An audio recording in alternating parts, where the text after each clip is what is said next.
Sekarang pindah ke protein. Jadi protein ini juga polisakarida. Polisakarida sih, polimer ya. Kalau karbohidrat itu polisakarida ya. Kalau protein dia polimernya itu protein itu sendiri. Dan dia itu disusun atas asam-asam amino atau di sini monomernya gitu ya. Jadi kalau karbohidrat kan dia berarti gini ya. Kita misalnya tadi glikogen, dia kan polimer. Nah, monomernya berarti ini satu-satu ini nih. Nah, sedangkan kalau protein gimana? Protein juga sama gitu. Jadi dia kan polimer. Maka polimer itu kan dia tersusun atas monomer, dan monomer di protein itu adalah asam amino. Jadi ini misalnya asam amino 1, asam amino 2 dan seterusnya. Gitu. Nah, protein ini fungsinya adalah sebagai pembangun tubuh, bangunan tubuh gitu. Jadi ketika kita itu masih dalam bentuk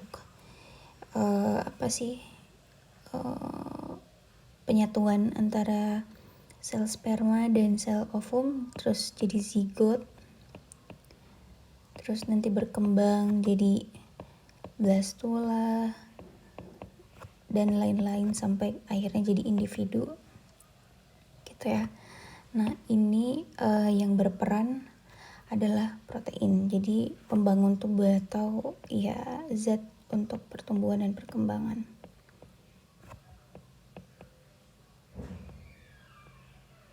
Nah, terus yang kedua, protein ini juga sebenarnya zat yang ada di dalam tubuh yang paling terakhir dipakai kalau misalnya tubuh kita atau kita itu sedang berada di tempat atau situasi dimana kita itu kayak nggak dapat makanan. Jadi yang akan dipecah itu ketika kita nggak dapat makanan kan kita masih tetap butuh energi ya. Itu glikogen dulu, ya kan? Glikogen dia masih masuk karbohidrat. Terus nanti kalau udah nggak ada glikogen di tubuh kita, lipid yang dipecah di dalam tubuh atau lemak. Terus nanti baru yang paling terakhir itu protein. Jadi protein ini tuh kalau misalnya kita sudah memecah protein di tubuh kita, maka ini udah benar-benar ya gawat gitu ya. Nah, itu fun fact-nya. Terus kita lanjut lagi. Ini agak berantakan. Nah, gue masuk ke sini aja dulu ya. Jadi protein itu kan tadi dia tersusun atas monomer-monomer. Jadi ada monomer atau asam amino penyusun dari polimer protein ini itu ada 20 yang esensial atau yang istilahnya apa ya, yang utama ya. Jadi ada 20 macam asam amino esensial di mana dia itu nantinya akan mempengaruhi proteinnya gitu ya. Jadi walaupun hanya 20 nanti akan macam-macam proteinnya karena nanti misalnya ini gue mau gambarin ya.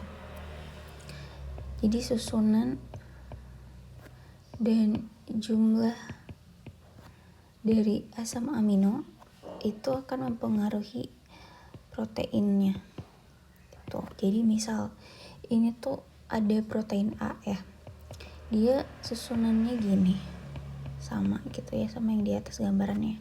Tapi sama yang B, ini juga protein misalnya, terus dia jumlahnya sama nih ya, tapi penyusunnya bisa aja beda. Misalnya ini asam amino 1, terus ini 3, 5, 7, 9, 11.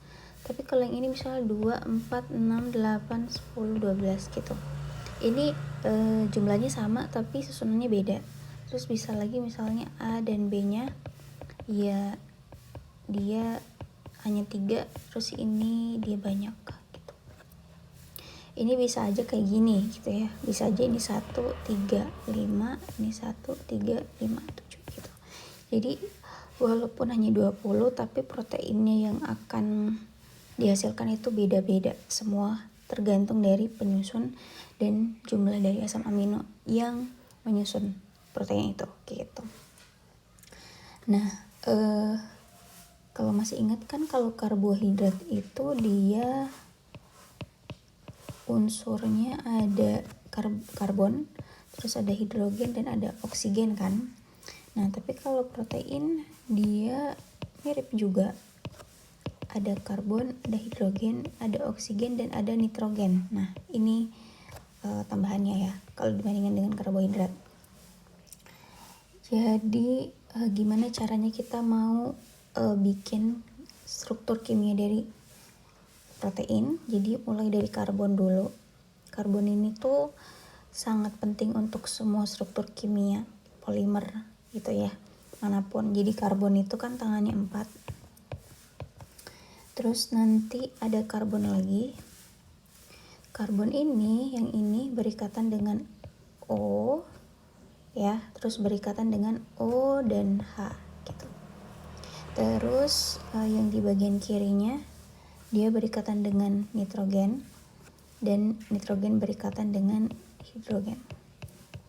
Nah, jadi di sini kita tahu kan kalau karbon itu tangannya 4, oksigen tangannya 2, hidrogen 1 dan nitrogen itu 3 gitu ya. Jadi ini berarti udah pas nih. Nah, jadi yang bagian sini biasanya disebutnya COOH atau dia ya sifatnya asam. Yang di bagian sini namanya grup atau kelompok amino gitu ya. Jadi dapat ya namanya kenapa asam amino gitu. Nah, jadi ini struktur khasnya, dia ada COOH dan NH2, ini NH2 ya. Nah, terus yang bagian atas dia dia berikatan dengan hidrogen, dan yang paling bawah ini yang menjadi ciri khas dari 20 asam amino. Jadi maksudnya asam amino 1 dengan asam amino yang lain itu sama, ada COOH dan NH2, ada H juga di atas, tapi yang membedakan ini R-nya. R-nya ini adalah gugus entah apapun itu, jadi dia bukan unsur tapi gugus gitu. Bisa dicek nanti di Google, misalnya ada asam amino apa gitu namanya gitu ya, lihat struktur kimianya itu pasti mereka beda di gugus R. Yang sama atau yang mirip itu di NH2, H yang di sini, dan COH gitu. Oke.